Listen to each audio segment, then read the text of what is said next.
बिस्मिल्लाहिर्रहमानिर्रहीम। आज जो हम सब्जेक्ट देखेंगे वो है सीआरपीसी। सीआरपीसी में जो आज हम पहला क्वेश्चन देखेंगे वो है pre arrest bail, further inquiry and cancellation of bail. What do you understand by the term bail before arrest? Explain the legal provisions relating to grant of bail before arrest under CRPC. Write detailed note on the following: pre-arrest bail, further inquiry and cancellation of bail. Dear students, CRPC basically procedure है। जो PPC में offence बयान किए गए हैं तो उनके लिए जो प्रोसीजर अडॉप्ट किया जाएगा वो सीआरपीसी है। देखिए, सब्सटेंटिव लॉ में ये बयान कर दिया जाता है कि इस जुर्म की ये सजा है। तो एक बहुत इंपॉर्टेंट क्वेश्चन है कि वो डिटरमिन कैसे होगा कि ये जुर्म उसने किया है। उसको डिटरमिन करने के लिए कि ये जुर्म किसने किया है उस पर तहकीक की जाती है ताकि किसी को गलत सजा ना मिले और जिस शख्स ने जुर्म किया है उसको सजा जरूर मिले। तो ये जो हमारा जो क्रिमिनल कानून है ये बड़ा इंपॉर्टेंट है कि किसी रियासत का बुनियादी काम अमन और अमान कायम रखना है। कि अगर किसी रियासत में अमन और अमान नहीं है तो हमारा सारा निजाम तहस-नहस हो जाता है। अगर अमन और अमान नहीं है तो इन्वेस्टमेंट नहीं होती उस जगह पर। कमजोर लोग, कमजोर तबका जो होते हैं उनको वो क्रिमिनल्स कंट्रोल में ले आते हैं। खवातीन बाहर नहीं आ सकती। 50% खवातीन है हमारे माशरे का। तो कानून जो है वो कमजोरों का तहफ्फुज करता है और ताकतवर को उसकी लिमिट में लाता है कि ये लिमिट है, इसमें आपने रहना है, और मेरिट को फरोग देता है। तो ये जो क्रिमिनल प्रोसीजर है, इस प्रोसीजर के मुताबिक पीपीसी में दिए गए तमाम ऑफेंस को की तहकीक होती है। प्रोसीजर दिया गया कि ये प्रोसीजर अडॉप्ट करेंगे, अगर क्राइम होगा तो इस तरह करेंगे। और इस प्रोसीजर में ये चीज ध्यान से रखी जाती है कि दोनों पार्टियों का मौक़िफ़ पेश हो और किसी को बेगुनाह जेल में ना रखा जाए। तो हम सबसे पहले देखते हैं प्री अरेस्ट बेल। बेल का जो कॉन्सेप्ट है, बेल बुनियादी तौर पर पुलिस की तहवील से मुजरिम को पुलिस की तहवील से लेकर जामिनों को देना है कि एक शख्स है, उसकी अगर बेल होती है तो वो जामिनों के हाथ में जाता है। वो जामिन इस चीज का ऐड करते हैं, बॉन्ड भरा जाता है कि हम इसको पेश करते रहे ताकि वो ट्रायल चल सके, इंसाफ हो सके। तो इसमें जमानत कबलस गिरफ्तारी, कि ये जो जमानत कबलस गिरफ्तारी का कॉन्सेप्ट है कि इसका मतलब ये नहीं है कि एक शख्स जो है वो मुजरिम नहीं है। इसका कॉन्सेप्ट ये है कि एक शख्स कानून के आगे सरेंडर कर रहा है। जमानत कबलस गिरफ्तारी लेने का मतलब यह है कि वो शख्स कानून के आगे सरेंडर कर रहा है कि मैं तफ्तीश में शामिल होऊंगा, मैं ताउन करूंगा। तो जमानत कबलस गिरफ्तारी जो है उसमें यह नहीं है कि वो शख्स जमानत कबलस गिरफ्तारी हो गई तो वो इन्वॉल्व नहीं है इस मसले में। यह बुनियादी तौर पे तहफ्फुज दिया गया है। देखिए, दो पार्टियां, एक तरफ एक्यूज्ड है और एक तरफ कंप्लेनेंट है, तो दोनों के हकूक का तहफ्फुज मौजूद है। कंप्लेनेंट के हकूक ये है कि उसका मुजरिम को सजा मिले और एक्यूज का हकूक ये है कि अगर उस पर इल्जाम है, वो उसमें मुलविस नहीं है, तो उसे मौके मिलने चाहिए, वो अपना मौका पेश कर सके, उसकी बेल हो सके कि जब उस पर जुर्म साबित हो तो वो सजा काटे। वैसे खामखा जेल में रखना जो है वो कानून की मंशा नहीं है। लेकिन इन तमाम चीजों को बारीकियों से जो है वो कानून ने मैनेज किया है। अब हम देखते हैं जमानत कबल अज़ गिरफ्तारी प्री अरेस्ट बेल दफा 498 ज़ाब्ता फौजदारी के तहत अदालत सेशन और अदालत आलिया को इख्तियार हासिल है। अदालत सेशन जज, डिस्ट्रिक्ट में सेशन जज जो होता है वो पूरे डिस्ट्रिक्ट का हेड होता है। डिस्ट्रिक्ट जज जो होता है वो सिविल मैटर वही मतलब है जज होता है, और सेशन जज होगा तो वो क्रिमिनल मैटर्स को डील करेगा। और अदालत आलिया को इख्तियार हासिल है, दो अदालतों को इख्तियार हासिल है। वो किसी मुकदमे में मतलूब किसी मुल्जिम को गिरफ्तारी से कबल उसकी जमानत मंजूर करते हुए ऐसे मुकदमे में उसे गिरफ्तार ना करने का हुक्म सादिर करते हैं। गिरफ्तार ना करने का हुक्म, वो शख्स कानून के आगे सरेंडर करता है, तफ्तीश में शामिल होता है, ताउन करता है।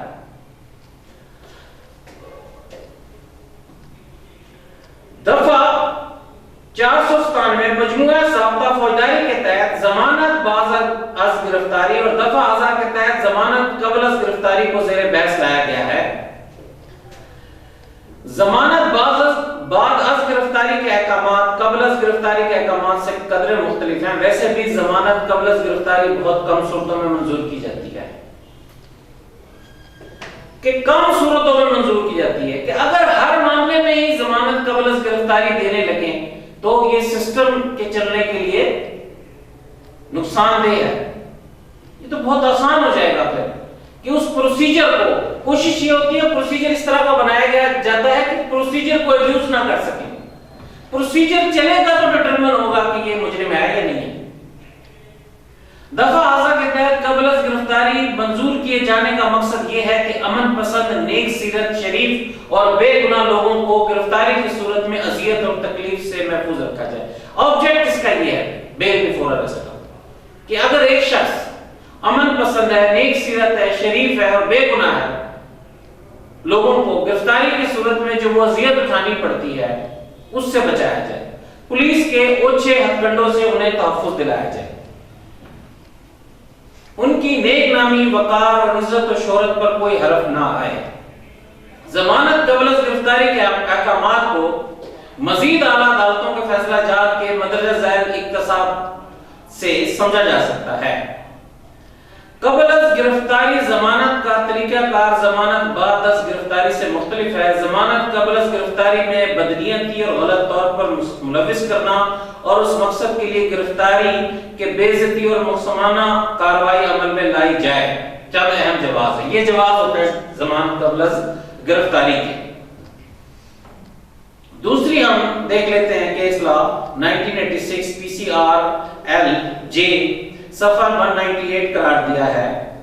जमानत कबल अज़ गिरफ्तारी मखसूस शराइत पर ही मंजूर की जाती है जब यह साबित किया जाए कि गिरफ्तारी नाजायज मकासद अज़ कस्म परेशान करने या नाजायज तौर पर हरासा करने के लिए है, या इस्तिगासा का मकसद गिरफ्तारी से किसी शान, वकार और इज्जत और शोहरत को नुकसान पहुंचाना है। तो स्टूडेंट समझने की यह जरूरत है कि हमारे मुआशरे में कि कंप्लेनेंट भी गलत बात कर सकता है और बाज़ औक़ात एक्यूज्ड भी मुजरिम नहीं होता। तो कानून प्रोसीजर को इस तरह चलाना होता है कि ये चीजें डिटरमिन हो जाएं।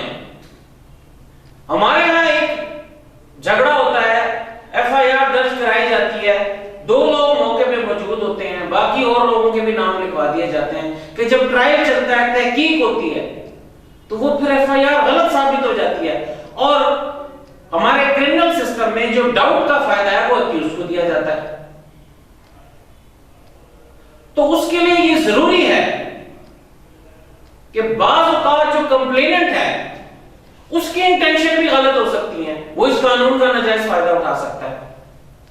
तो प्री अरेस्ट बेल जो है वो इस किस्म के जो सोच है, ऑब्जेक्ट्स है, उनके खिलाफ भी एक तहफ़्फ़ुज़ है। जमानत कबल अज़ गिरफ्तारी बरबनाए हक तलब नहीं की जा सकती, बरबनाए हक तलब नहीं की जा सकती। देखिए डिस्क्रिशन का कॉन्सेप्ट कि ये इख्तियार देने पड़ते हैं। जब डिस्क्रिशन का इख्तियार दिया जाता है तो उस लेवल पर जो जज है वो अपने ज़मीर के मुताबिक और जो इंसाफ के तकाजे हैं उनको देखते हुए फैसला करते हैं। प्रमोट उन्होंने इंसाफ को ही करना होता है। अदालत मजाज के सवा तौदीद पर है कि वो जमानत कबल गिरफ्तारी मंजूर करे या ना करने के अहकाम साबित करे। जमानत कबल गिरफ्तारी अदालत से कम दर्जे की अदालत नहीं ले सकती, मतलब है सिर्फ अदालत ही ले सकती है, कोर्ट। हमने शुरू में देखा है सेशन कोर्ट और हाई कोर्ट, अदालत का फंड।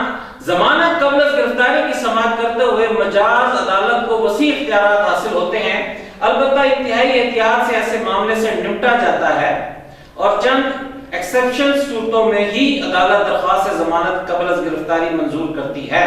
किसी दरख्वास्त जमानत कबल गिरफ्तारी की समाअत करते हुए अदालत मदरज झैल उमूर को सामने रखती है कि अदालत क्या देखती है। रिकॉर्ड देखकर उन्हें अंदाजा होता है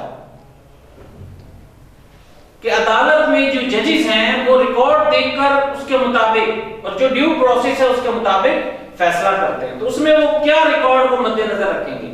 सबसे पहले एफआईआर, फर्स्ट इंफॉर्मेशन रिपोर्ट। मैंने पहले आपको बताया फर्स्ट इंफॉर्मेशन रिपोर्ट का मतलब यह है कि जब क्राइम हो तो वो थाने तक पहुंचने का जो टाइम है उस टाइम में वो शख्स वहां पहुंचे और रिपोर्ट दर्ज कराए कि पहली रिपोर्ट फर्स्ट इंफॉर्मेशन के फर्स्ट इंफॉर्मेशन क्या है, क्या हुआ फौरन बताए। जितना ज्यादा टाइम गुजरेगा तो वो फर्स्ट इंफॉर्मेशन नहीं रहेगी। मुल्जिम के खिलाफ शहादती मवाद, देखिए शहादत एविडेंस का मवाद क्या है इसके खिलाफ। और जो पुलिस है हमारी वो बुनियादी तौर पे एविडेंस कलेक्ट करने वाली एजेंसी है, गुनाहगार या ना गुनाहगार वाली नहीं है, उसके इख्तियार में ये फैसला नहीं है। देखिए प्राइवेट राइट होगा तो सीपीसी अडॉप्ट की जाएगी प्रोसीजर में और राइट डिटरमिन किए जाएंगे, और अगर ऑफेंस होगा तो सीआरपीसी अडॉप्ट की जाएगी और राइट डिटरमिन किए जाएंगे किसका क्या हक है। तो जब ऑफेंस में सबसे पहले एफआईआर होती है, एफआईआर के बाद पुलिस जो है इन्वेस्टिगेशन करती है। इन्वेस्टिगेशन क्या है? वो एविडेंस इकट्ठी करती है। अगर पुलिस का निजाम अच्छा हो और वो सही एविडेंस इकट्ठी करे तो मुजरिम का बचना बहुत मुश्किल हो जाएगा। मुल्जिम के खिलाफ शहादती मवाद। दूसरा मेडिकल शहादत, मेडिकल ज्यूरिस्प्रूडेंस भी इसमें शामिल है कि जो मेडिकल की शहादत है वो भी किसी पे झूठा इल्जाम लगे तो उसे बचाती है, और कोई मुजरिम है तो उसका बताती है कि जो मेडिकल की शहादत है उससे भी अंदाजा होता है कि ये जुर्म इसने सरजद किया है कि नहीं किया। गवाहान के बयान और दीगर अहम वाकयात, फैक्ट्स का मैं आपको पहले बता चुका हूं कि फैक्ट्स का मतलब यह है कि हर वो चीज जो हवास खमसा से महसूस हो वो फैक्ट है। अगर मैं यहां मौजूद हूं साथ वाले कमरे में मुझे आवाज आ रही है पंखे चलने की तो वो भी एक फैक्ट है। तो जो क्रिमिनल केसेस होते हैं उसमें फैक्ट्स बड़े बारीकी से देखे जाते हैं। जमानत कबल गिरफ्तारी के लिए जरूरी है कि मुल्जिम पुलिस को किसी एफआईआर के तहत मतलूब हो। देखिए आप प्री अरेस्ट बेल अजम्पशन पर जा रहे हैं कोर्ट में, अदालत का टाइम भी जाया करें कि मुझे गिरफ्तार करने का खदशा है, उसके लिए एफआईआर होना जरूरी है। बगैर इंदराज मुकदमा कोई जमानत कबल गिरफ्तारी दायर नहीं की जा सकती। मुल्जिम खुद को हाजिर अदालत करे और पाक दामन होकर विद क्लीन हैंड अदालत में आए, क्योंकि जमानत कबल गिरफ्तारी में मुल्जिम का किरदार और रवैया बहुत अहम होता है। मुल्जिम का किरदार और रवैया बहुत अहम होता है। वैसे भी जमानत कबल गिरफ्तारी कानून की तरफ से खास रियायत होती है जो इंतहाई कम हालात में दी जाती है, कि खास रियायत होती है जो इंतहाई कम मामलात में दी जाती है। देखिए ये कानून की मंशा है कि भाई कम रियायत दी जाए,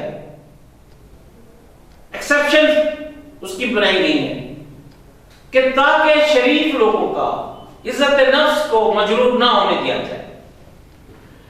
अब इसकी हम देखेंगे कि अदालत मजाज मदरजा ज़ैल सूरतों में जमानत कबल गिरफ्तारी मंजूर कर सकती है। वो कौन सी शराइत हैं जिनके ताबे जमानत कबल गिरफ्तारी मंजूर की जाती है? मुकदमा मशकूक हो और मजीद इंक्वायरी दरकार हो, मुकदमा मशकूक हो और मजीद इंक्वायरी दरकार हो। मजीद इंक्वायरी का मतलब यह है अभी डिटरमिन नहीं हुआ कि इस शख्स ने ये जुर्म किया है या नहीं किया। तो ऐसी सूरत में ये एक फिट केस होता है बेल बिफोर अरेस्ट का। सिरे से मुकदमा बनता ही ना हो, रिकॉर्ड से साबित हो कि मुल्जिम बेगुनाह है, नाकाफी शहादत हो कि एविडेंस ना हो, मुकदमे में गलत या नाजायज तौर पर मुलविस किया गया हो कि वो वहां मौजूद ही नहीं है और उसको मुलविस कर दिया गया, वो फौज में ड्यूटी कर रहा है। गिरफ्तारी से नेक नामी शोहरत और वकार पर हरफ आता हो कि एक इंतहाई क्रेडिबल इंसान उसकी नेक नामी शोहरत पर असर आता हो, जाती या सियासी दुश्मनी का नतीजा हो के दरमियान साबित करनी पड़ती है कि सियासी दुश्मनियां केसेस वगैरह मुख्तलिफ चलते रहते हैं, मुकदमे में गलत या नाजायज तौर पर मुलविस किया गया हो, पुलिस दुश्मनी या बदनीयती हो कि पुलिस की भी दुश्मनी हो या बदनीयती हो। पुलिस का जो इदारा है उसकी नाइंसाफी और ज्यादतियों से बचाने के लिए मुख्तलिफ कवानीन बने हुए हैं कि पुलिस के सामने किया हुआ कन्फेशन भी कन्फेशन नहीं होता, पुलिस के सामने इकरार किया हुआ जुर्म का, क्योंकि उनके वो गलत तरीके से भी मनवा सकते हैं। तो कानून ने वहां एक्यूज का तहफ्फुज किया है। कानून की नजर में दोनों बराबर है, एक्यूज्ड भी और कंप्लेनेंट भी, दोनों को मुकम्मल मौका देना है, दोनों के हकूक का कानून ने तहफ्फुज करना है। तो प्रोसीजर को इस तरह बनाया गया है कि कोशिश की गई है कि ज्यादा से ज्यादा अगर कोई शख्स इल्जाम में बेगुनाह है तो उसकी इज्जत नफ्स का ख्याल रखा जाए, उसको पुलिस की नाजायज ज्यादतियों से बचाया जाए। नाजायज हरासा या परेशान करना मकसूद हो, मुल्जिम औरत हो या कमसिन हो या शदीद बीमार हो, कि अगर मुल्जिम औरत है या कोई कमसिन बच्चा है या शदीद बीमार है। पहले जिक्र हुआ कि जमानत कबल गिरफ्तारी कानून की तरफ से एक रियायत है, इसलिए बवक्त जमानत मुल्जिम से तवक्को की जाती है कि खसूसी रियायत है और अदालत की डिस्क्रिशनरी पावर है कि उससे तवक्को क्या की जाती है कि जब एक शख्स को कानून अपनी नजर में समझ रहा है कि भाई ये शख्स जो है क्रेडिबल इंसान है, तो मजीद तारीख समाअत पर हाजिर अदालत होगा कि जो समाअत होगी अदालत में उस पर वो हाजिर होगा, पुलिस के साथ शामिल तफ्तीश होगा, गिरफ्तारी से बचा हुआ होगा लेकिन वो तफ्तीश में शामिल होगा, तफ्तीश कलेक्शन ऑफ एविडेंस के अमल में वो शामिल होगा, उससे जो सवाल पूछा जाएगा वो उसका जवाब देगा, अपने रवैये और किरदार को दुरुस्त रखेगा। अगर मुल्जिम मुकर्ररा तारीख पर हाजिर अदालत नहीं आता या ये साबित हो कि वो शामिल तफ्तीश नहीं हुआ या उसने दोबारा किसी जुर्म का इर्तिकाब किया है, तफ्तीश में रुकावट पैदा की है, गोया इस्तग़ासा कंप्लेनेंट पर असरअंदाज हुआ है, उसने जमानत कबल गिरफ्तारी से किसी किस्म का नाजायज मुफाद हासिल किया है, तो मुल्जिम की दरख्वास्त से जमानत कबल गिरफ्तारी खारिज कर दी जाती है। इसमें इस कंप्लेनेंट के हकूक का ख्याल रखा जाता है कि मुजरिम को अगर जमानत भी दी जाती है ना तो वो अगर कंप्लेनेंट पर प्रेशर डाल रहा है, अगर कंप्लेनेंट को उसकी कंप्लेन वापस लेने पर मजबूर कर रहा है या इस तरह का काम कर रहा है तो उसकी वो बेल खत्म कर दी जाती है। बुनियादी तौर पर उसको इजाजत दी गई है कि वो पुलिस उसको ह्यूमिलिएट ना करे। प्री अरेस्ट बेल का जो कॉन्सेप्ट है कि उसकी इज्जत नफ्स का ख्याल रखा जाए और साथ उसे ये लिमिट्स भी बयान कर दी गई हैं कि पुलिस से ताउन करना है और अदालत में पेश होना है और अपने रवैये और किरदार को दुरुस्त रखे। अब नेक्स्ट हम चलते हैं मजीद तहकीकात, फर्दर इंक्वायरी। मजीद तहकीकात दरखास्त जमानत के हवाले से ज़ेर बहस आने वाला अहम मौजू है। दफा 497 सबसेक्शन 2 ज़ाब्ता फौजदारी के अल्फाज हैं, if it appears to such officer or court at any stage of the investigation, inquiry or trial, as the case may be, that there are two reasonable grounds for believing that the accused has committed a non-bailable offence, but that there are sufficient grounds for further inquiry be released on bail at the discretion of such officer or court on examination by him of a bond without sureties from his appearance as hereinafter provided. अगर मुकदमे की तफ्तीश, तहकीकात या तजवीज, तजवीज का मतलब ट्रायल होता है, कि किसी मरहले पर जैसी कि सूरत हो वैसे अफसर या अदालत को ये मालूम कि वो ये बावर करने की माकूल वजह नहीं है कि मुल्जिम किसी नाकाबिले नॉन बेलेबल जमानत जुर्म का मुर्तकिब हुआ है, बल्कि उसके जुर्म की बाबत मजीद तहकीकात करने की काफी वजह है, तो मुल्जिम वैसी तहकीकात मुकम्मल होने तक जमानत पर रिहा किया जाएगा। देखें कितना बड़ा हक दिया गया है ये अक्यूज को कि अगर मैटर फर्दर इंक्वायरी का है तो किसी भी स्टेज पर मुकदमे की 3 स्टेजेस होती हैं कि क्रिमिनल प्रोसीडिंग्स की, कि सबसे पहले तफ्तीश होती है, फिर तहकीक, फिर उसके बाद ट्रायल, किसी भी स्टेज पर हो, और अगर मैटर ऑफ फर्दर इंक्वायरी है, डिटरमाइन नहीं हो पा रहा कि ये मुजरिम है, तो उसको बेल का फौरन हक दिया जाता है।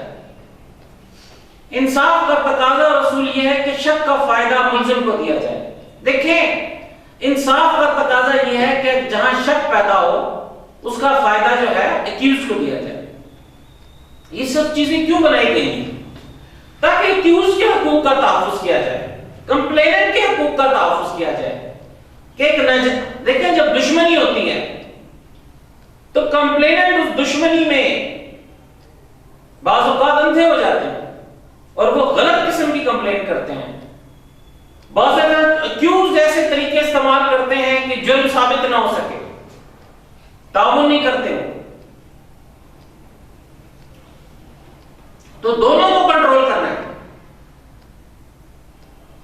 तो उसमें यह फायदा दिया गया है कि शक का फायदा जो है वो मुल्जिम को दिया जाए।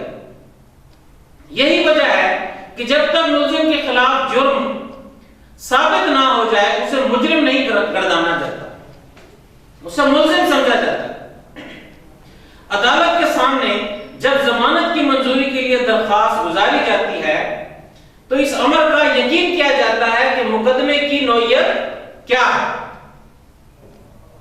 रिकॉर्ड और मौजूदा शहादत की जांच पड़ताल के बाद 3 सूरतें सामने आती हैं कि रिकॉर्ड को देखा जाता है और शहादतों को देखा जाता है।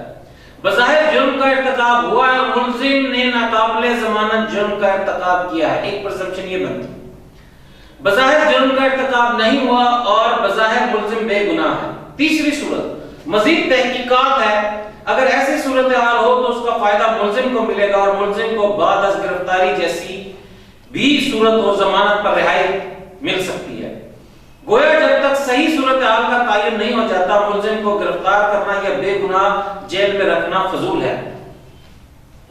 कि कानून ये चाहता है कि जो अक्यूज्ड है उसको बेगुनाह अंदर ना रखा जाए, जेल में ना रखा जाए। पहले इस अमर का तायन जरूरी है और शहादत दरकार है कि वाकई मुल्जिम ने जुर्म नाकाबिले जमानत का इर्तिकाब किया है, जुर्म नाकाबिले जमानत का इर्तिकाब किया है। स्टूडेंट्स, में ये कॉन्सेप्ट जो है सीआरपीसी के मैंने अपने पहले लेक्चर में दिए हैं कि ये क्लियर होना जरूरी है कि जुर्म क्या होता है, बेलेबल ऑफेंस क्या है और नॉन बेलेबल ऑफेंस क्या है। तो जो बेलेबल ऑफेंस होते हैं वो ज्यादा हीनियस नहीं होते, वो शेड्यूल में मौजूद है, और नॉन बेलेबल ऑफेंस भी शेड्यूल में मौजूद है। लेकिन नॉन बेलेबल ऑफेंस में भी बेल हो सकती है। उसका मतलब ये नहीं है कि नॉन बेलेबल का मतलब बेल नहीं हो सकती। उसकी कुछ शराइत हैं जो मैंने पिछले लेक्चर में आपको पढ़ाई हैं कि उसके तहत बेल हो सकती है। इसी तरह एक कॉग्निजेबल ऑफेंस है, एक नॉन कॉग्निजेबल ऑफेंस है। काबिले दस्तअंदाजी है पुलिस, कॉग्निजेबल ऑफेंस, उस पर एफआईआर होती है, और नॉन कॉग्निजेबल ऑफेंस उस पर रिपोर्ट दर्ज होती है। तो ये चीजें जो हैं बड़ी बुनियादी चीजें हैं जो आपके जहन में होनी चाहिए, क्योंकि इस सब्जेक्ट को जब हम पढ़ते हैं तो इनका बार बार जिक्र होता है। मजीद तहकीकात के असूल की बुनियाद पर जमानत की मंजूरी की शर्त माक़बल यह है कि अदालत इस हतमी नतीजे पर पहुंचे कि जहां सफर मिसल पर मौजूद रिकॉर्ड या शहादत से यह वाज़ेह ना हो कि मुल्ज़िम ने किसी जुर्म नाकाबिल जमानत का इर्तिकाब किया है या नहीं किया, और इस अमर का तयन करने के लिए मजीद तफ्तीश या तहकीकात या इंक्वायरी दरकार है। यह एक्यूज को बहुत बड़ा हक दिया गया है कि किसी लेवल पे भी केस हो, अगर वो फर्दर इंक्वायरी का बनता है तो उसको बेल मिलेगी। मजीद वजाहत के लिए ज़ैद में चंद ऐसे अमूर दिए जा रहे हैं जिनकी वजह से अदालतों ने मुकदमा मजीद इंक्वायरी के जुमरे में करार दिया और मुल्ज़िमान को जमानत पर रिहा कर दिया। नंबर 1, फरीकैन के दरमियान जायदाद की मलकियत या कब्जे पर लड़ाई, जबकि इस अमर का तयन ना हो कि बवक्त वक़ुआ कौन सा फरीक जायदाद का मालिक या काबिज था। मालिक या काबिज था। फरीकैन के दरमियान लड़ाई में पहले हमला आवर का तयन ना हो सके, फर्दर इंक्वायरी तयन ही नहीं हो रहा कौन सा मुल्जिम है। जब तयन नहीं हो रहा तो फिर रिस्पांसिबिलिटी फिक्स करने में भी तो मसला है ना। तो मैटर ऑफ फर्दर इंक्वायरी है, भले एफआईआर में नाम है लेकिन उसको जमानत दी जाएगी। मजीद शहादत दरकार हो जबकि मौजूदा शहादत मशकूक हो कि जो कंप्लेनेंट ने जो एफआईआर दर्ज कराई है और उसके बाद जो शहादत ली गई है तो वो कमजोर हो। जिना के मुकदमे में जब फरीकैन मियां बीवी होने का दावा करें कि हम मियां बीवी हैं, तो ऐसी सूरत में भी मैटर ऑफ फर्दर इंक्वायरी है कि क्या ये मियां बीवी हैं या नहीं। जब ये डिटरमिन हो जाएगा तो उसके बाद ही तमाम रिस्पांसिबिलिटीज फिक्स हो सकती है। जब बरामदगी मशकूक हो, पुलिस दुश्मनी, सियासी या वफाकी मुखालफत का अंदिया मिलता हो,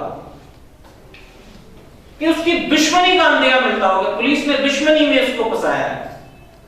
फरीकैन के दरमियान साबका मुकदमाबाजी हो, कि फरीकैन के दरमियान जो है वो साबका मुकदमाबाजी चल रही हो, एफआईआर और शहादत में तजाद हो, एफआईआर और शहादत में तजाद हो, एफआईआर और मेडिकल शहादत में तजाद हो, मुल्जिम का मौके पर मौजूद ना होने का मजबूत मौक़िफ़ एलिबी, स्ट्रॉन्ग मौक़िफ़ हो कि मैं मौके पे मौजूद ही नहीं था, वो साबित कर दे।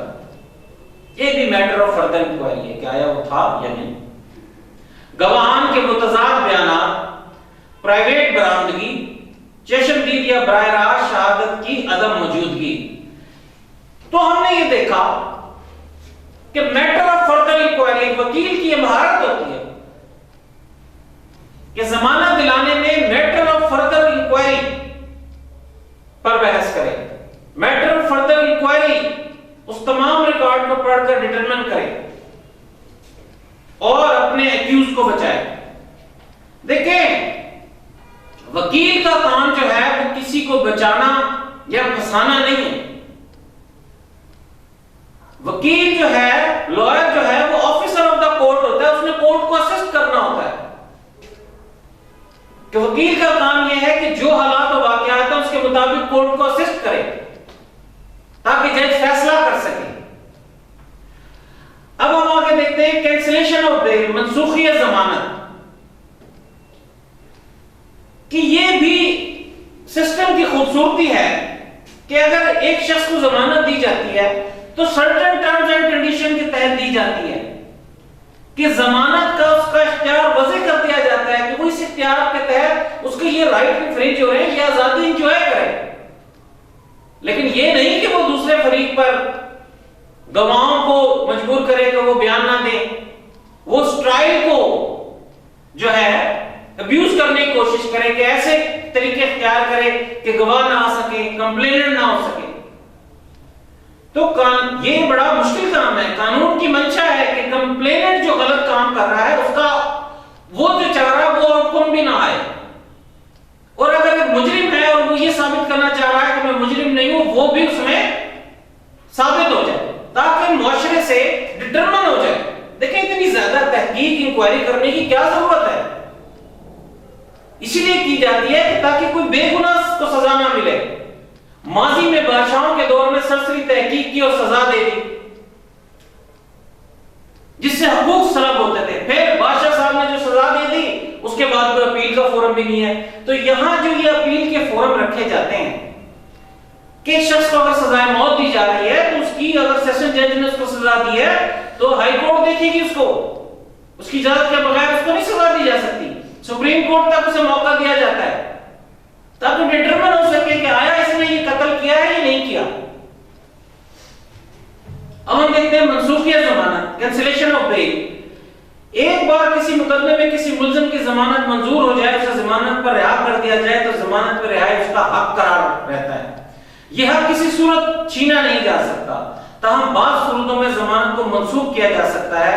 मजाज अदालत को यह इख्तियार दफा 495 सबसेक्शन 5 ज़ाब्ता फौजदारी के तहत है।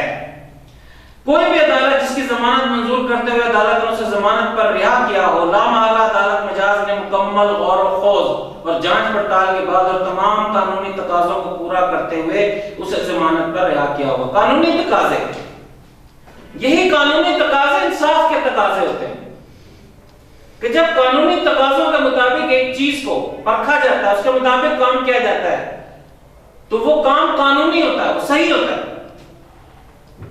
यही वजह है कि कानून में इस अमल की हौसला शिकनी की गई है कि एक बार जमानत मंजूर करके दोबारा उसकी जमानत मंसूख कर दी जाए। दरअसल फितरी अमर है कि कंप्लेनेंट ये चाहता है कि फलां शख्स चूंकि उसका कसूरवार है, उसने जुर्म का इर्तिकाब किया है, लिहाजा वो जेल में रहे और जेल से बाहर ना आ पाए। लिहाजा वो कोशिश करता है अगर मुल्जिम की जमानत मंजूर हो चुकी है तो वो उसे मंसूख कराए। वो बाज़ औक़ात झूठे इल्जाम लगाकर और अदालत को धोखा देकर ऐसी मुल्जिम की जमानत मंसूख कराने की कोशिश करता है। मतलब दोनों फरीकों की जो बैड इंटेंशन है, नेगेटिव इंटेंशन है, कानून उसको एड्रेस कर रहा है। कानून किसी मुद्दई या मुस्तगीस कंप्लेनेंट की ख्वाहिशात को अमली जामा पहनाने का नाम नहीं है। कानून ये नहीं है कि भाई जो कंप्लेनेंट है उसकी जो ख्वाहिशात है उसको अमली जामा पहनाया जाए।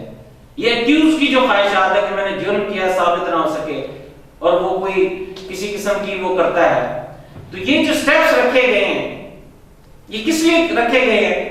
इंसाफ फराहम करने के लिए।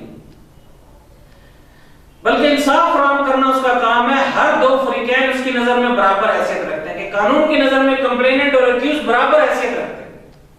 लिहाजा जमानत उस वक्त तक मंसूख नहीं की जा सकती जब तक माकूल और काबिल कदर वजूहात मौजूद ना हो कि दोनों फरीकैन के ऊपर जो है नजर रखी जाती है कि वो कानून को ट्विस्ट ना कर लें, वो इस तरीके को इख्तियार ना कर लें। अगर इख्तियार कर भी लें तो उसका मदावा हो। जमानत की मंसूखी एक सूरत यह है कि एक अदालत जब किसी मुल्जिम को जमानत पर रिहा करने का हुक्म सादिर करती है तो बरतर अदालत को इख्तियार है कि वो रुजू करने पर अदालत मातहत के हुक्म को बिला जवाज करार देकर जमानत मंसूख कर दे। मुतासरा फरीक बरतर अदालत में दरख्वास्त मंसूखी जमानत गुजार सकता है कि मातहत अदालत ने जमानत मंजूर करते वक्त कानूनी तकाज़ों को पूरा नहीं किया, इसलिए जमानत मंसूख कर दी गई। कानूनी तकाज़े, देखिए कानूनी तकाज़े सेम होने चाहिए, एक ड्यू प्रोसेस है। अगर उसमें एक स्टेप भी स्किप किया जाता है तो किसी को फेवर दी गई ना। अगर उस स्टेप को स्किप नहीं किया जाएगा तो डिटरमिनेशन ऑफ राइट सेम हो। अगर ऊपर वाली अदालत देखती है कि ड्यू प्रोसेस में जो कानूनी तकाज़ा उसमें किसी किस्म की कमी की गई है तो वो जमानत मंसूख कर सकती है। बरतर अदालत ऐसे वक्त तमाम हालात और वाक़यात और रिकॉर्ड पर मौजूद शहादत का जायजा लेकर देखती है कि आया मातहत अदालत का फैसला किस हद तक दुरुस्त है। अगर अदालत महसूस करे कि अदालत मातहत ने कानूनी तकाज़े पूरे नहीं किए तो वो जमानत मंसूख कर सकती है, वरना दूसरी सूरत में जमानत मंसूख करने से इनकार कर सकती है। जमानत की मंसूखी की दूसरी सूरत यह है कि जो अदालत जमानत मंजूर करती है बाज़ वजूहात की बिना पर उसे भी इख्तियार हासिल है कि वो जमानत को मंसूख कर दे जब सूरत हाल ये हो कि मुल्जिम के खिलाफ कोई नई शहादत सामने आई हो, कोई अहम वजह पैदा हो गई हो, तो ऐसी अदालत में दरख्वास्त मंसूखी जमानत गुजारी जा सकती है। जिस अदालत ने मुल्जिम की जमानत मंजूर की थी ऐसी अदालत अगर दरख्वास्त मंसूखी जमानत मुस्तरद कर दे तो फिर आला अदालत से रुजू किया जा सकता है। अगर मुल्जिम जमानत पर रिहाई के बाद जमानत की खसूसी रियायत से नाजायज फायदा हो, जो उसे खसूसी रियायत मिली है, अगर वो उससे नाजायज इस पर होती मंसूख,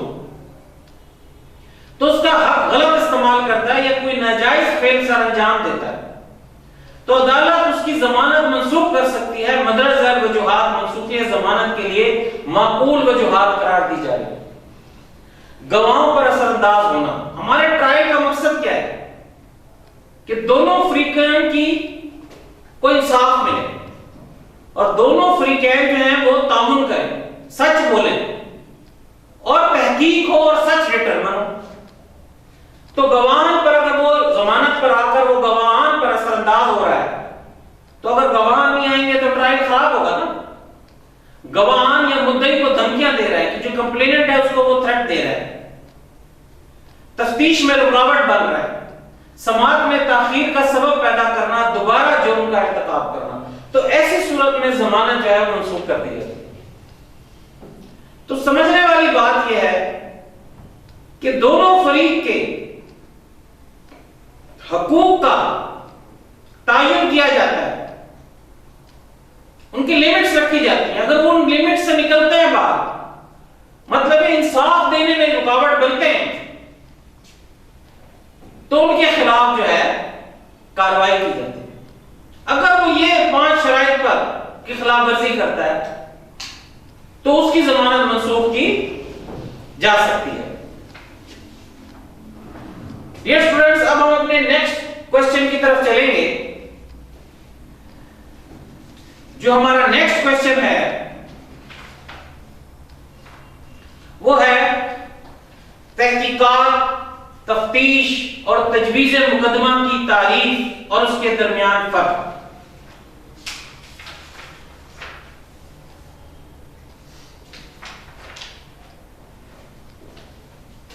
एक फौजदारी मुकदमे के 3 मराहिल होते हैं, तहकीक, तफ्तीश और तजवीज। तजवीज का मतलब होता है ट्रायल। ये 3 इस्लाहात के मुख्तलिफ मानी और मफहूम हैं। किसी भी फौजदारी मुकदमे में ये कार्रवाइयां बड़ी अहमियत की हामिल हैं, फैसले का इन्हिसार बड़ी हद तक इन पर होता है। तो सबसे पहले हम देखते हैं इंक्वायरी, तहकीक। इसकी डेफिनेशन क्या है? तहकीक से मुराद हर किस्म की तहकीकात है जो मजिस्ट्रेट या अदालत अमल में लाए। इसमें मजिस्ट्रेट या अदालत जो अमल में लाती है वो जो है तहकीक के जुमरे में आता है इंक्वायरी। तहकीक से मुराद हर किस्म की तहकीकात है कि हर किस्म की तहकीक की जाए जो मजिस्ट्रेट या अदालत अमल में लाती है। पुलिस नहीं कर सकती inquiry. Police collection of evidence है, ये बड़ी बारीक बात है। पुलिस का काम जो है वो एविडेंस कलेक्ट करना है। जो इंक्वायरी है वो मजिस्ट्रेट या अदालत कर सकती है। तहकीक करने का इख्तियार, अथॉरिटी टू कंडक्ट इंक्वायरी, तहकीक करने का इख्तियार अदालत या मजिस्ट्रेट को। अगर ये 2 करेंगे तो वो इंक्वायरी है, इसके अलावा कोई भी करेगा वो एविडेंशियोफाइड है, नल एंड वाइड है। मकसद, ऑब्जेक्ट, तहकीक करने का मकसद सच्चाई की तलाश। तहकीक करने का मकसद सच्चाई की तलाश है कि देखें क्रिमिनल प्रोसीडिंग में पहले एफआईआर दर्ज होती है, उसके बाद पुलिस तफ्तीश करती है। अदालत में जो मजिस्ट्रेट है या अदालत वो तहकीक कर सकती है, उसे इंक्वायरी कहते हैं। और फिर उसके बाद ट्रायल चलता है। ट्रायल तहकीक करने का मकसद सच्चाई की तलाश है। इंक्वायरी किस लिए होती है? सच्चाई तलाश करने के लिए होती है। तफ्तीश किस लिए होती है? एविडेंस इकट्ठे करने के लिए, कि ऑब्जेक्ट की समझ। अब है तफ्तीश। Definition under section 4 subsection 1। तफ्तीश में वो तमाम कार्रवाइयां शामिल हैं जो बगर्ज़े फराहमी शहादत कोई पुलिस अफसर या कोई दीगर शख्स अमल में लाए। कोई पुलिस अफसर या कोई दीगर शख्स अमल में लाए, वो क्या होती है? तफ्तीश, एविडेंस कलेक्ट करना। नौइयत, नेचर। तफ्तीश में वो तमाम कार्रवाइयां शामिल हैं जो बगर्ज़े फराहमी शहादत कोई पुलिस अफसर या कोई दीगर शख्स अमल में लाए। तफ्तीश करने का इख्तियार, अथॉरिटी टू इन्वेस्टिगेट। तफ्तीश करने का इख्तियार ऑफिसर को है या वो शख्स जिसे मजिस्ट्रेट या अदालत ने हिदायत की हो, कि मजिस्ट्रेट ने या अदालत ने जिसे हिदायत की हो वो तफ्तीश करने का इख्तियार है। तफ्तीश का आगाज, तफ्तीश का आगाज मदरजा ज़ैल तरीकों से होता है जब पुलिस को इब्तदाई इत्तला एफआईआर दर्ज कराई जाती है तो पुलिस ऑफिसर मजिस्ट्रेट की इजाजत के बगैर तफ्तीश कर सकता है। कि जब एफआईआर दर्ज हो जाती है तो मजिस्ट्रेट की इजाजत के बगैर वो तफ्तीश कर सकता है। जब मजिस्ट्रेट के पास इस्तगासा किया जाता है तो वो किसी को तफ्तीश करने का हुक्म दे सकता है। देखिए इस्तगासा जो है वो कंप्लेन है कि जो आप डायरेक्ट कोर्ट में दायर करते हैं, एफआईआर दर्ज नहीं कराते, आप वो इल्जाम खुद साबित करते हैं।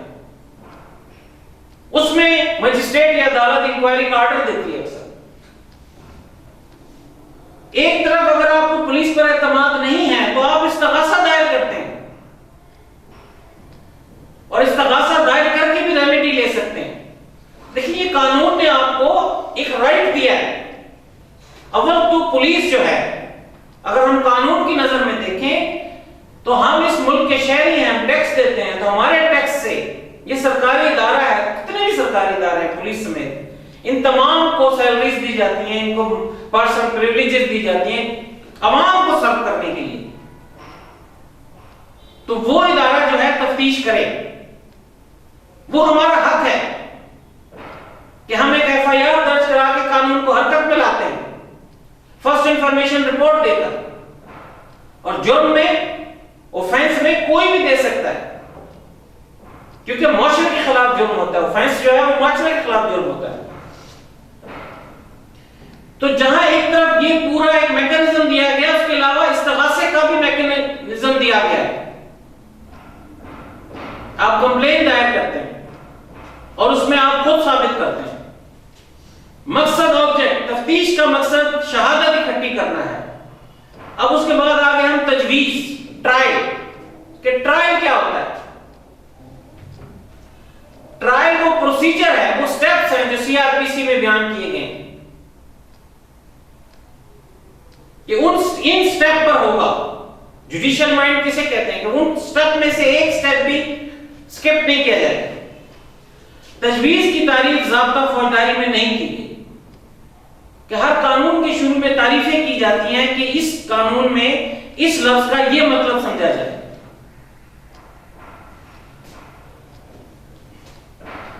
लेकिन ट्रायल की तारीफ नहीं की गई।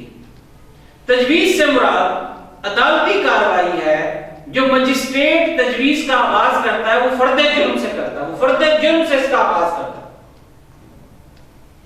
तजवीज मुकदमा में फरीकैन अदालत में हाजिर होते हैं और बरियत या सजा का हुक्म शहादतों के बाद सुनाया जाता है। कि ट्रायल का जो आउटकम आता है वो बरियत या सजा होता है। कि ट्रायल के आउटकम में या बरियत होगी या सजा होगी।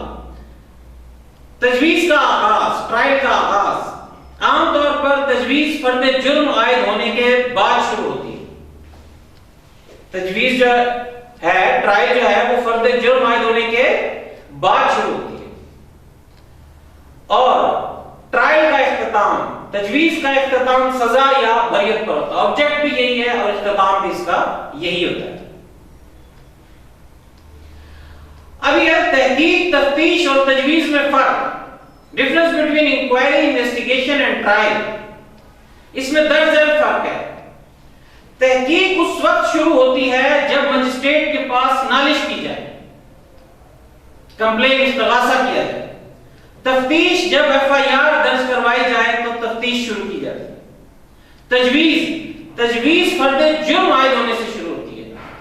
तजवीज का जो ट्रायल का आगाज है वो पहले फर्द जुर्म, कि आपने जुर्म किया है या नहीं किया है। अगर वो जुर्म कबूल कर ले तो फिर उसके ऊपर इकबाल जुर्म होता है। अगर वो जुर्म कबूल ना करे तो फिर मजीद ट्रायल होता है। Presumption as to commission of offence, तहकीक में क्या होता है? जुर्म के बारे में कियास नहीं किया जाता। तफ्तीश में भी जुर्म के बारे में कियास नहीं किया जाता। ट्रायल में जुर्म के बारे में कियास किया जाता है कि वो सरजद हुआ है। ये कियास किया जाता है कि वो सरजद हुआ है। एज टू डेफिनेशन, तहकीक जो है, तहकीक की तारीफ ज़ाब्ता फौजदारी में मौजूद है। तफ्तीश की तारीख भी ज़ाब्ता फौजदारी में मौजूद है, तजवीज़ की तारीख ज़ाब्ता फौजदारी में मौजूद नहीं है। एंड ऑफ प्रोसीडिंग, इख्तिताम कार्रवाई, तहकीक, अगर शहादत ना हो तो मुल्जिम को छोड़ दिया जाता है। इंक्वायरी, तफ्तीश में मुल्जिम को छोड़ा जा सकता है, लेकिन अदालत अगर तफ्तीश से मुतमईन ना हो तो मुकदमे की तजवीज़ कर सकती है। तजवीज़ का इख्तिताम सजा या बरियत पर होता है। कंडक्टिंग अथॉरिटी, इस हवाले से डिफरेंस क्या है? तहकीक मजिस्ट्रेट या जज कर सकता है, इंक्वायरी तफ्तीश कोई पुलिस अफसर कर सकता है, तजवीज़ अदालत या जज तजवीज़ मुकदमा करता है। मकसद, पर्पस, तहकीक का मकसद सच्चाई की तलाश, तफ्तीश का मकसद शहादतों को इकट्ठा करना तफ्तीश का बुनियादी मकसद है। तजवीज़ का मकसद मुल्जिम का कसूरवार साबित करना है। मजीद कार्रवाई पर पाबंदी, बार टू सब्सिक्वेंट प्रोसीडिंग, तफ्तीश से मजीद कार्रवाई पर पाबंदी नहीं होती, तजवीज़ से मजीद कार्रवाई पर पाबंदी होती है। ट्रायल हो गया, डिटरमिन हो गया राइट, तो फिर उसके बाद तो मजीद कार्रवाई नहीं हो सकती ना। कंक्लूजन, इंक्वायरी, तफ्तीश और तजवीज़ एक फौजदारी मुकदमे के मुख्तलिफ मराइल हैं जिससे मुकदमे का फैसला करने में बड़ी मदद मिलती है। इन तीनों इस्लाहात में काफी फर्क है। पहले मरहले में मजिस्ट्रेट के पास पुलिस अपनी तफ्तीश का खुलासा पेश करती है। दूसरे मरहले में जब पुलिस मुल्जिम को मजिस्ट्रेट के पास पेश करती है तो मजिस्ट्रेट तहकीक करता है या फिर तजवीज़ मुकदमा जो तीसरा मरहला है वो शुरू करता है।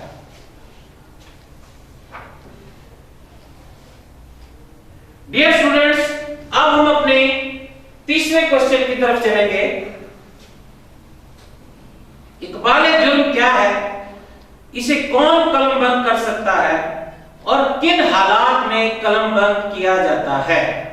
इकबाल जुर्म क्या है, ये किस मरहले में रिकॉर्ड किया जाता है, इसको कलमबंद करने का क्या तरीका है, किसी मुल्जिम के इकबाल को कलमबंद करने के बारे में क्या तरीकाकार है।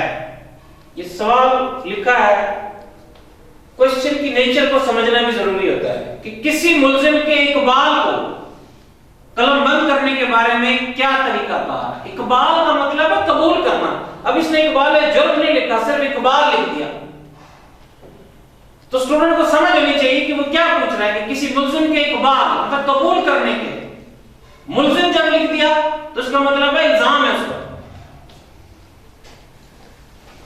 तो वो इकबाल जुर्म ही होगा।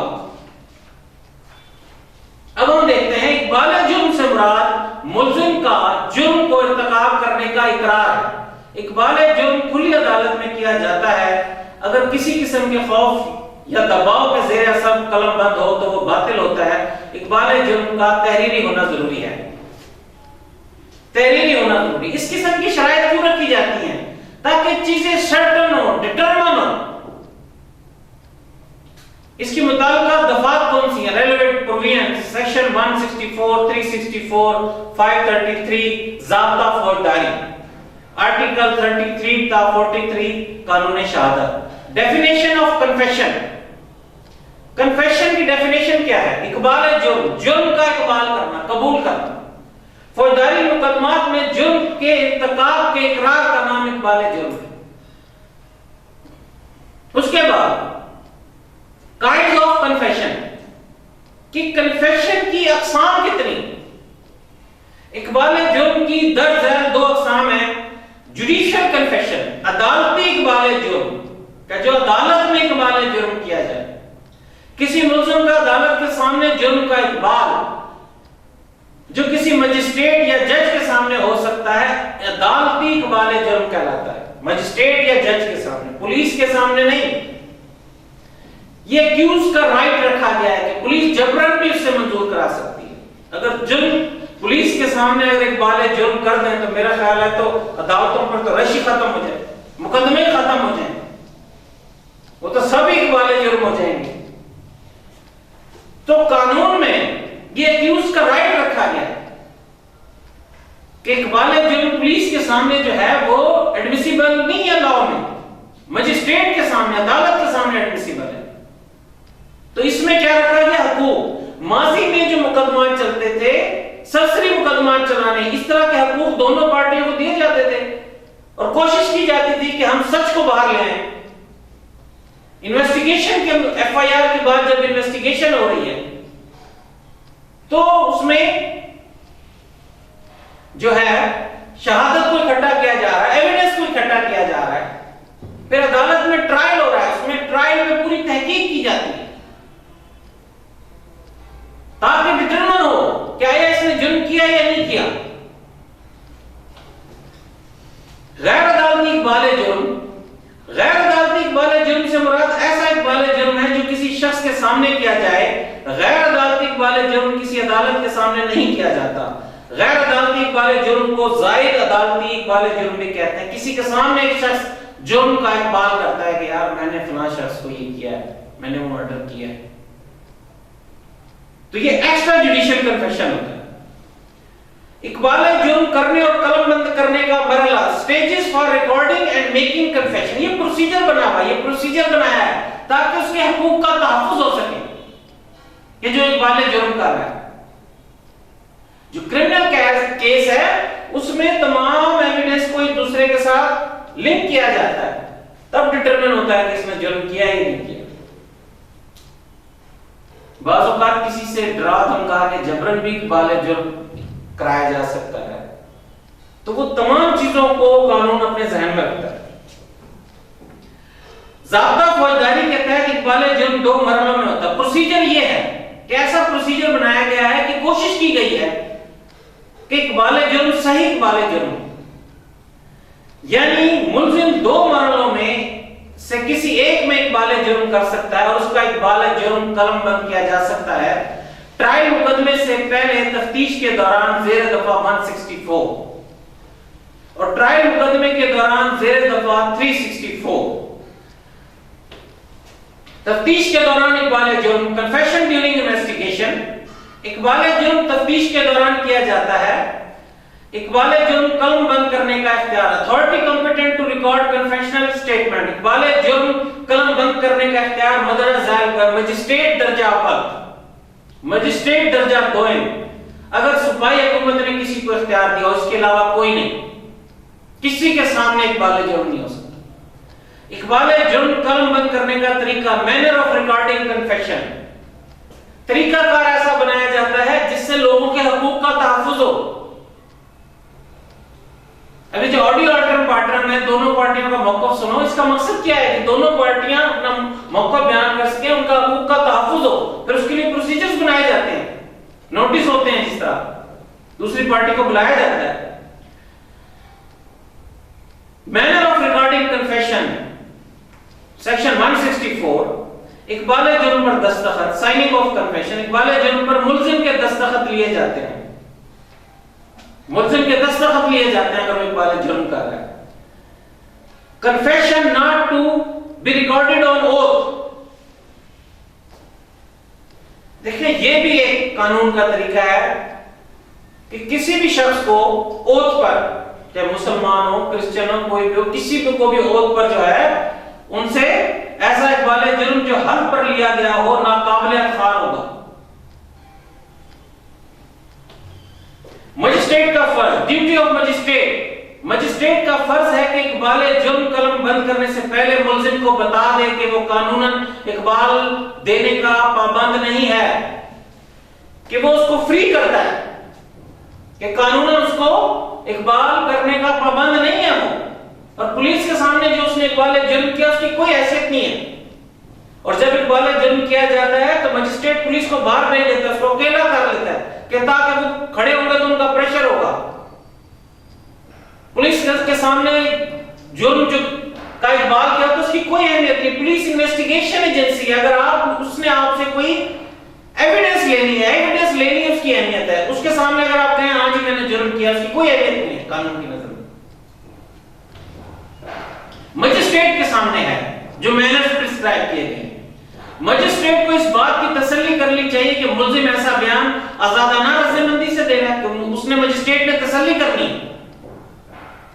ये पुलिस के या किसी के जागीरदार होते हैं, बड़े होते हैं, वो कहते हैं जी जुर्म कबूल कर लो हम ये छुड़ा लेंगे, वो ऐसे बातें करके लोगों को फंसा देते हैं। कानून के आगे कर तो कुछ नहीं सकते। आजादाना रजामंदी से दे रहा है, किसी लालच की वजह से तो नहीं दे रहा कि तुम ये कबूल कर लो तो हम तुम्हें ये दे देंगे, किसी ये डर या खौफ की वजह से तो नहीं दे रहा। गवाह का बयान हो तो मुल्जिम को जिरा करने का मौका देना चाहिए, बयान पुलिस की मौजूदगी में नहीं होना चाहिए, ये मैनर्स में, ताकि उस पर प्रेशर ना हो। ये सब कुछ किस लिए किया जा रहा है? जुर्म में एक सख्त सजा दी जाती है, तो जितनी ज्यादा तहकीक करके सजा दी जाएगी तो उसका जितनी ज्यादा तहकीक की जाएगी उतना फायदा होगा, ताकि एक रेलेवेंट शख्स को सजा मिले, एक बेगुनाह को ना मिले। सजा जो है एक तरीके की सर्जरी है, तो उसमें ज्यादा से ज्यादा तहकीक होनी चाहिए। यादाश्त का तहरीर करना, मेकिंग ऑफ मेमोरेंडम, इकबाल जुर्म कलम बंद करने वाला मजिस्ट्रेट इकबाल जुर्म के नीचे एक यादाश्त लिखेगा, मेमोरेंडम लिखेगा कि उसने मुल्जिम को समझाया है और इकबाल जुर्म उस मुल्जिम के खिलाफ इस्तेमाल होता है। मजिस्ट्रेट उसको समझाएगा कि ये जो तुम इकबाल जुर्म कर रहे हो तुम्हारे खिलाफ इस्तेमाल होगा, उसके बाद फिर मजीद जो वो है क्या कहते हैं उसको सजा होगी, उसको समझाया जाता है। फॉर्म ऑफ मेमोरेंडम, यादाश्त का नमूना, मजिस्ट्रेट यादाश्त तहरीरी तौर पर कलमबंद करेगा, जबानी बातें नहीं होंगी। एक शख्स को सजा देनी है, वो जुर्म कबूल कर रहा है और उस पर उसके अपने दस्तखत करेगा। मजिस्ट्रेट के इख्तियार समाअत का होना जरूरी नहीं, कितनी बड़ी सहूलत दी गई। Magistrate need not have jurisdiction. Jurisdiction कानून की नजर में बड़ी अहमियत रखती है कि एक शख्स के पास ये इख्तियार है, ज्यूरिसडिक्शन है, उसके दायरे इख्तियार में ये चीज आती है। इकबाल जुर्म कलम बंद करने वाले मजिस्ट्रेट का इख्तियार समाअत का होना जरूरी नहीं है, बल्कि ऐसा मजिस्ट्रेट उसे उस मजिस्ट्रेट के पास कलम बंद करके रवाना कर देगा जिसके पास इख्तियार हो, कलम बंद करके वहां रवाना कर देगा। इकबाल जुर्म को तो या मुकम्मल तौर पर कबूल किया जाएगा या रद्द किया जाएगा। Confession is to be accepted and rejected as a whole. कि अक्यूज को यह फायदा दिया जा रहा है कि या तो मुकम्मल कबूल किया जाएगा या मुकम्मल रद्द। ये नहीं कि उसमें से 2 पॉइंट्स मान लिए जाएंगे, 2 रद्द कर दिए जाएंगे, या एज ए होल एक्सेप्ट होगा या एज ए होल रिजेक्ट होगा। Confession during trial and inquiries, दूसरा क्या है कि तजवीज के मुकदमा या इंक्वायरी के दौरान इकबाल जुर्म, मुकदमे के 3 मरहले हैं ना, तफ्तीश है, इंक्वायरी है और ट्रायल है। इकबाल जुर्म मुकदमा या इंक्वायरी के दरमियान भी कलमबंद किया जा सकता है। प्रोसीजर क्या है? इकबाल जुर्म मुकम्मल कलमबंद किया जाएगा। Confession to be recorded in full. Section 364 के तहत इकबाल जुर्म मुकम्मल तौर पर कलमबंद किया जाएगा।